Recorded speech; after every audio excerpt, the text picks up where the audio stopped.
1秒に24回動きを刻んでた。この体になってようやく見えたよ。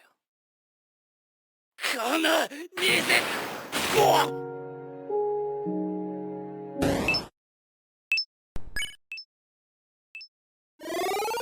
In the current Jujutsu Kaisen meta, speed is generally considered one of the most important stats to compete at a high level. Whether through cursed energy enhancement, cursed techniques, or exploits in the game's physics engine, there are many ways to achieve a high speed stat. In the pursuit of increasing speed, a new strategy emerged from a group of players that use the frame lock technique to do so. And today we're going to discuss the player characters who use the frame rush strategy in the current meta. In this video, I'll be analyzing Naoya and Naobito, who rolled the legendary title Zenin in one of the most well-known clan techniques, the frame lock technique. To properly understand how powerful it is, I'll be giving it a rating out of 10 based on how much I would recommend it to new sorcerers in the Jujutsu Kaisen meta. The categories that ultimately decide how powerful a build is fall into these 5 sections of the video: Rarity, abilities, stats, ultimates, skill ceilings, and matchups. If you build your character in a certain way, there's also the possibility that your character unlocks a special category. Naoya specifically does have a special category, so stay tuned to find out what that is. But to give you a more full picture of this build, allow me to briefly recap these characters in the story mode.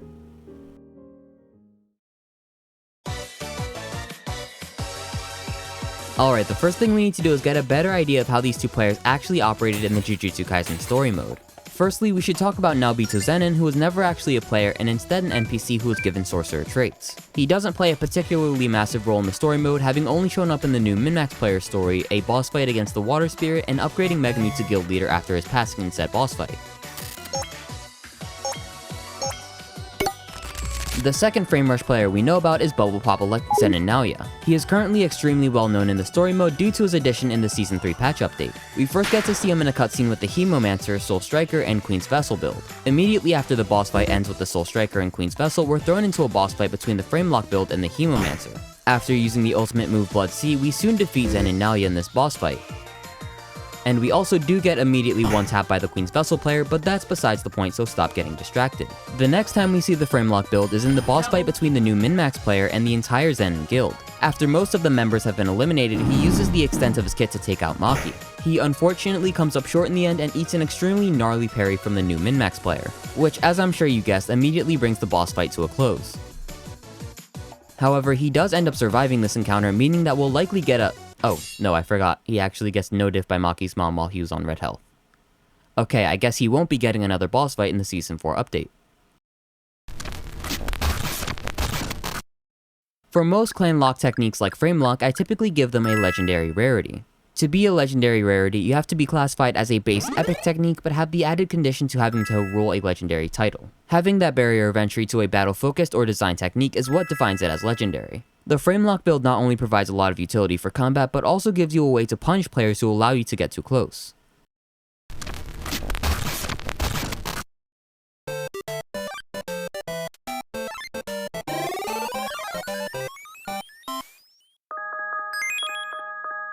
Now for a speedster strategy, these stats do make sense. I don't think they're particularly good stats as I'm not really an advocate for the glass cannon playstyle, but in theory the stats do still work. Also for the record, the Naobito NPC only differs from Naoya by exchanging 20 points in health and defense for 40 more battle IQ points. As head of the guild, this allowed him to unlock the secret ability Falling Blossom Emotion, which is one of only 4 domain countermeasures available. I won't give you the full breakdown right now as I plan on doing a more in-depth game guide on all domain countermeasures, but know for right now this stat switch isn't all that impressive. Sadly, Naobito plays even more into the glass cannon playstyle than Naoya, which always works out, until it just doesn't. To add to that, of all the domain countermeasures available, I personally think that Falling Blossom Emotion is the weakest. Now, all in all, the stats here are pretty well allocated for the build, I'm not denying that. In a way, it's also a form of min-maxing, but instead opting to only focus their skill points in Jujutsu and maxing out their speed capabilities. That said, it's just not really a strategy I can entirely vouch for. To find out why this build can get away with these stats, we need to look at the primary abilities.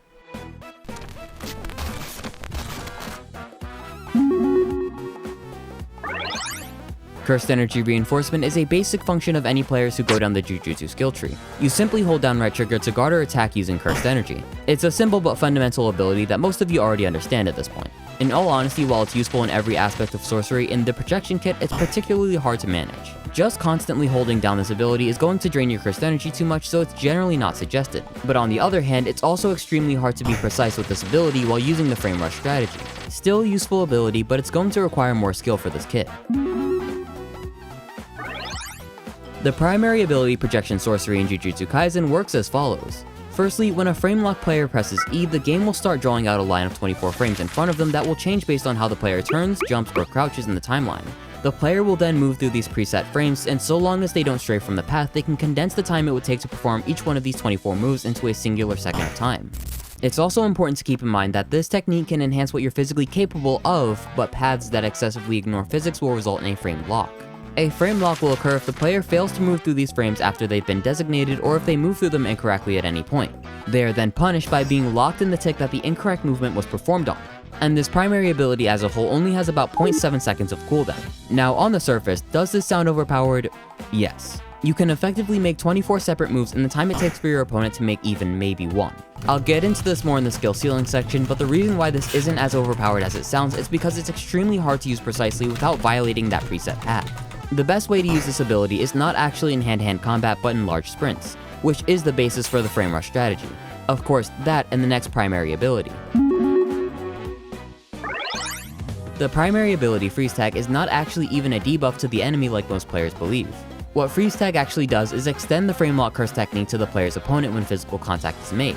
As soon as this is done, the enemy player is forced to designate a path and follow it exactly like someone with the frame lock ability would. And just like the frame lock player, if they fail to designate a path or try to deviate, they are locked on the tick. Although this ability seems counterintuitive to use in battle, there are actually 3 distinct reasons why this is an extremely powerful offensive tool. The first is that instead of utilizing the E key to set a projection path, the enemy is forced to use the W key, meaning that it's extremely likely without meaning to that the enemy player will start designating a path before they're ready and end up creating one that's extremely hard or even one that's straight up impossible to trace. Second is that this build actually requires a lot of skill and practice to get the hang of. It's also not an ability that's easily understood in the middle of combat or without prior knowledge, so most people literally don't have the muscle memory to accomplish this. The third and final reason why this ability is utilized so much in combat is actually because of the first passive ability in this kit.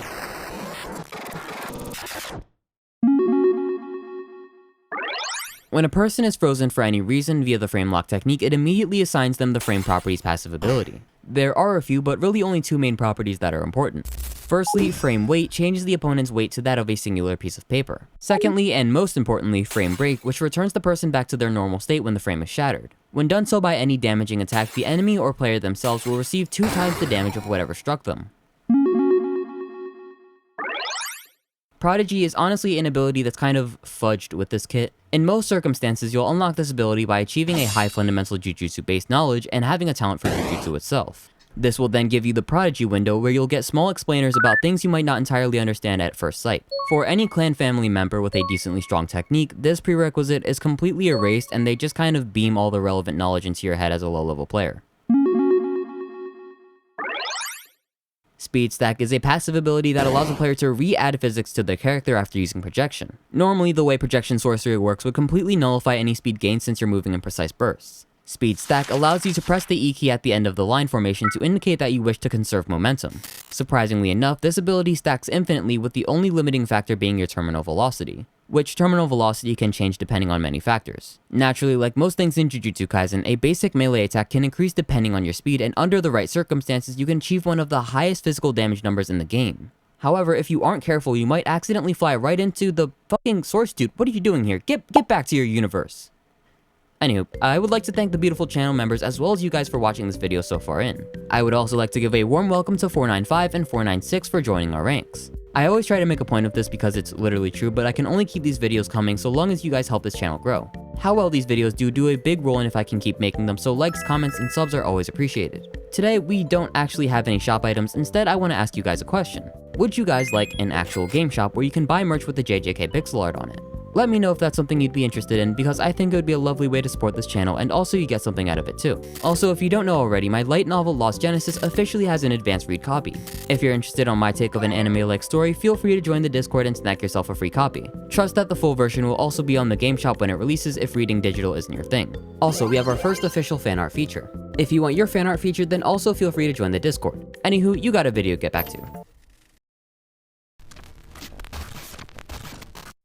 The special category is typically more grand in these videos due to the fact that they're typically hard to unlock and very powerful. One of the most basic, however, the tools category can often be extremely overlooked. Naoya's Cursed Knife is the best example of this. Something people often forget is that any wounds inflicted in combat, unless healed, will result in elimination from blood loss. There are very few with the physical or cursed energy traits able to stave off the bleeding debuff. The cursed knife that Naoya carries, while initially seeming dinky and random, is actually an extremely powerful innovation for the frame rush strategy. There are so many advantages you unlock by simply inflicting bleed out on a sorcerer that can't heal that it's pretty much a no-brainer to try and do. This kit combined with a sharp object effectively makes bleeding inescapable. A lot of people seem to believe that combining this build with the Soul Split Katana would make for a more effective combo, but I have my reservations. Firstly, weapon handling with this kit is a whole different monster even on top of basic projection combat. I couldn't recommend it unless you have the pro level skill for it, and even then it can be unwieldy.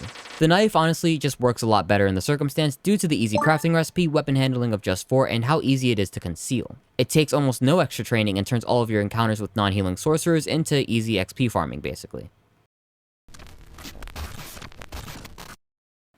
Now, I've been getting requests to do this build for ages now, and a lot of people seem to think that this build is overpowered and secretly underrated. I hate to be that guy, but I'm about to show you why that's simply not true. Now, first let me say that the skill ceiling on this build is extremely high. If you can use this character properly and at a high level, you will basically become untouchable in every sense of the word. As long as you play things safely, your good matchups grow infinitely higher. The issue arises with the skill floor because this kit and this playstyle is what I would call the opposite of beginner friendly. Without perfect practice, it's hard to use all of the most powerful techniques of the primary ability projection sorcery. Things like chaining together projection lines one after another can easily result in you freezing yourself. Not being a literal close combat god with this technique will get you frozen. Not being able to change your trajectory can make things extremely inconvenient if your opponent knows that you'll freeze if they can guess your trajectory right. Side note, most sorcerers who know of the Zenin clan know of projection sorcery as it is extremely common for the clan. Now you can set motions on the assumption of a counter similarly to Naoya, but that takes even more skill and precision. And lastly, it's also extremely hard to avoid changing environmental conditions. For example, being in a situation with unstable footing can get you frozen even just by miscalculating a jump. This ability is one that seems absurdly broken when you see someone else using it well, but makes you delete your monitor when you try to use it. The things I like most for beginners in terms of techniques are ones that offer forgiveness for incorrect usage. Builds like 10 Shadows or Curse Manipulation offer distance as a blanket. Builds like the Hemomancer or Soulbreaker offer a nice cushy health pool to fall back on. Frame Lock will literally have your own curse technique apply double damage to yourself. High skill ceiling yes, but a comparatively high skill floor.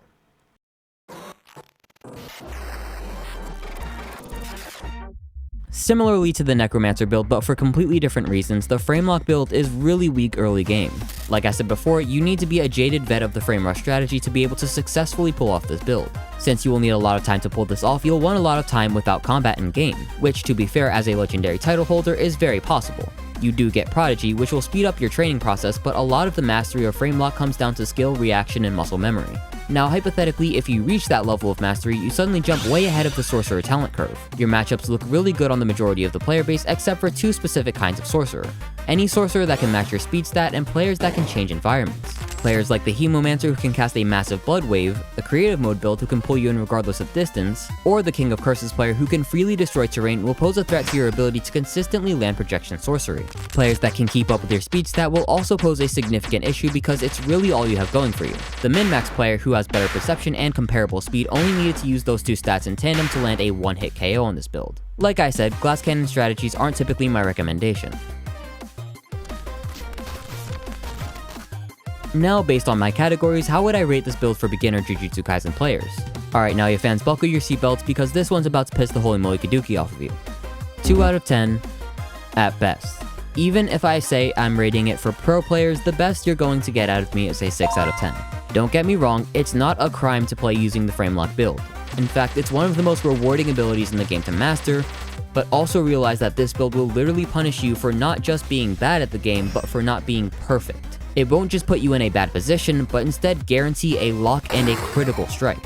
Even if your league's faster and your opponent just has an above average strength stat, if you get locked one time, it could mean game over right then and there.